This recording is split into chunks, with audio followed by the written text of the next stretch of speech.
కృపామయాచి వీక్షకులందరికీ క్రీస్తు పేరిట శుభాలు వందనాలు తెలియజేస్తానండి. తప్పుడు జోడి గురించి కొంత మాట్లాడుతాను. ద్వితీయోపదేశకాండము 22వ అధ్యాయము 10వ వచనంలో, ఎద్దును గాడిదను జత చేసి భూమిని దున్నకూడదు. ఎందుకు దున్నకూడదు?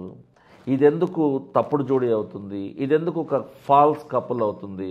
ఎందుకు ఇది పొంతన లేనటువంటి ఒక జత అవుతుంది?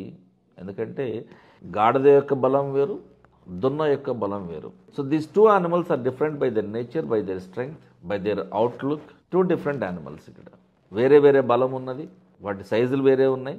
ఒకటి పొట్టిగా ఉంటుంది, ఒకటేమో ఎత్తుగా ఉంటుంది, ఒకటేమో బలహీనంగా ఉంటుంది, ఒకటేమో బలంగా ఉంటుంది. సో ఆ రెండు కూడా అబ్సల్యూట్లీ మిస్ మ్యాచ్. ఎక్కడ కూడా ఈ జంతువుకి ఇలాగ సిమిలారిటీ ఉంది, ఈ పోలిక ఉంది అని చెప్పడానికి కుదరనటువంటి పరిస్థితి. లేవియ కాండము 19వ అధ్యాయము 19వ వచనంలో, మీరు నా కట్టడలను ఆచరించాలి, నేను చెప్పింది చేయాలి. నీ జంతువులను ఇతర జాతి జంతువులను కలవనివ్వకూడదు. నీ పొలంలో వేరు జాతుల విత్తనములు చల్లకూడదు. బొచ్చును నారయో కలిసిన బట్ట నువ్వు వేసుకోకూడదు.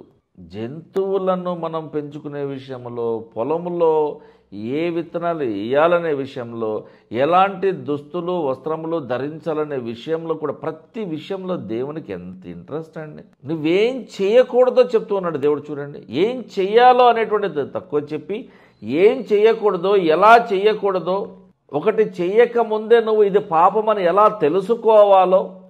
Prevention is better then cure అంటారు కదండి. రోగం వచ్చిన తర్వాత బాధపడి తగ్గకపోవడం కంటే అసలు రాకుండా చూసుకోవడం బెటర్ కదా. కరోనా వచ్చిన తర్వాత బాధపడి ఎన్ని డబ్బులున్నా కూడా వెంటిలేటర్ మీదకి వెళ్ళి సచ్చేదానికంటే 10 రూపాయలు పెట్టి మాస్క్ కొనుక్కుంటే అయిపోయింది కదా. Prevention is better then cure కదా. అది దేవుడు చెప్తున్నాడు. Prevent your cells from doing sin అంటున్నాడు.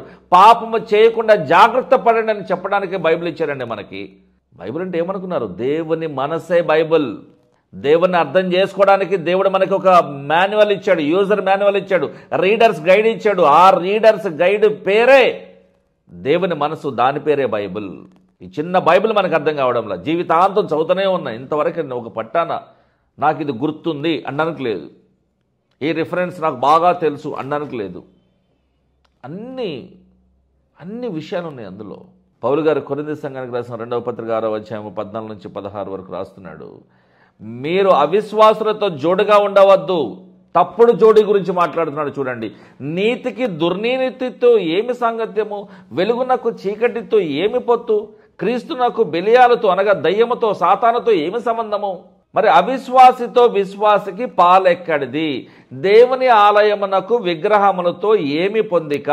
మరి ఈ రోజున కాథలిక్ వారు చేస్తున్నటువంటి తప్పు పాపము ఎంత పెద్దదో చూడండి.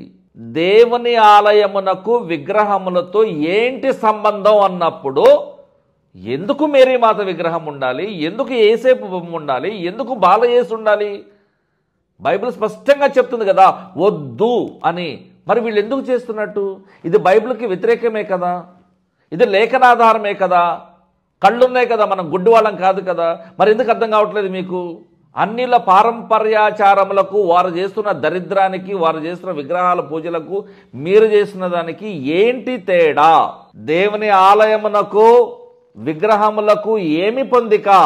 మరి ఉండకూడదు. కాబట్టి తప్పుడు జోడి ఎప్పటికైనా ప్రమాదమే. నీవు క్రీస్తు వాడవైతే నువ్వు క్రీస్తును ప్రకటించాలి. అలాంటప్పుడు నువ్వు అందరిలో మా దేవుడే గొప్పవాడంటే, ఉన్నది ఒకటే దేవుడు. ఆ యేసును ప్రకటిస్తున్న వారికి తప్పకుండా శ్రమలు విస్తరిస్తాయి. అది మైండ్లో పెట్టుకుని ప్రిపేర్ అయ్యి రావాలి సేవలోనికి. అవమానాలు వస్తాయి, కష్టాలు వస్తాయి, నష్టాలు వస్తాయి, అపనిందలు వస్తాయి, ఆర్థిక ఇబ్బందులు వస్తాయి, అనారోగ్యం వస్తుంది, స్వస్థపరచబడకపోవచ్చు. అయినా సరే దేవుణ్ణి ప్రకటించాల్సిందే. చివరి రక్త పొట్టు వరకు పోరాడాల్సినటువంటి బాధ్యత ఒక సైనికుడికి ఉంటుంది. నీ చివరి శ్వాస వరకు యేసును ప్రకటించాల్సిన బాధ్యత ఒక సేవకునికి ఉంటుంది. ఇది మనం గమనించి గుర్తెరిగి మనం సేవలో నిలబడి ఉండాలా. నిజమైన సేవకులకు, నిజమైన నిస్వార్థ సేవ చేసేటువంటి సేవకులకు కష్టాలే వస్తాయి, కానీ దేవుని కృప ఉంటుంది కాబట్టి కష్టంగా అనిపించదు. అది ప్లస్ పాయింట్ ఇక్కడ. ఎందుకంటే దైవిక ఆశీర్వాదము అంత గొప్ప అనుభూతిని తెస్తుంది. ఈ ఎక్స్పీరియన్స్ ఎంతమంది సేవకులకు ఉన్నదంటారు? నాకైతే ఉన్నది. కొంచెం అతిశయోక్తిగా కాకుండా గర్వంగా చెప్పుకుంటాను. మీ అందరికీ ఈ అనుభవం రావాలని, ఈ అనుభవ జ్ఞానంలోనికి మీరు కూడా రావాలని, ఒక్కసారి అనుభవించి రుచి చూసి తెలుసుకోవాలని నేను మనస్ఫూర్తిగా కోరుకుంటున్నాను. చిన్న ప్రార్థన. ప్రేమగల దేవా, కనికరమగల తండ్రి, క్రైస్తవులముగా ఈ లోకంలో బ్రతుకుట బహు కష్టమై ఉన్నది ప్రభువ, అసాధ్యమై ఉన్నది ప్రభువ. కానీ ఈ అసాధ్యమును సుసాధ్యము చేస్తూ నీ కృపను మాకు తోడుగా ఉంచి ప్రతి విషయంలో మమ్మల్ని ఆదరిస్తున్న విషయాన్ని బట్టి వందనాలు ప్రభువ. ఈ లోకమునకు ఎదురాడి ఈ లోకాధికారి అయినటువంటి సాతానును వాడి దూతలను మేము ఓడించి నీకు మహిమకరముగా ఉండే విధంగా మా ప్రతి విధమైన కార్యము, మా ప్రతి విధమైన చర్య, మా ప్రతి విధమైన పని ఉండాలని ఆశపడుతూ ఉన్నాం ప్రభు. మా ఆత్మీయ జీవితము బాగుండాలని, బాగుపడాలని, మెరుగుపడాలని, అభివృద్ధి చెందాలని, యేసుక్రీస్తు అనేటువంటి ద్రాక్షవల్లికి అంటుకట్టుబడాలని ఆశపడుతూ ఉంటున్నాం ప్రభు. మా ప్రయత్నం అంతట్లో మాకు తోడుగా మమ్మల్ని నడిపించండి. మా అందరికీ మీరే తోడుగా ఉండి సమస్త విషయములలో మమ్మల్ని హెచ్చరిస్తూ, వాక్యంతో హెచ్చిస్తూ ప్రభువ మమ్మల్ని ఆశీర్వదించమని యేసుక్రీస్తు వారి పేరిట ఈ ప్రార్థన అడుగుతున్నాం తండ్రి. ఆమేన్. Thank you.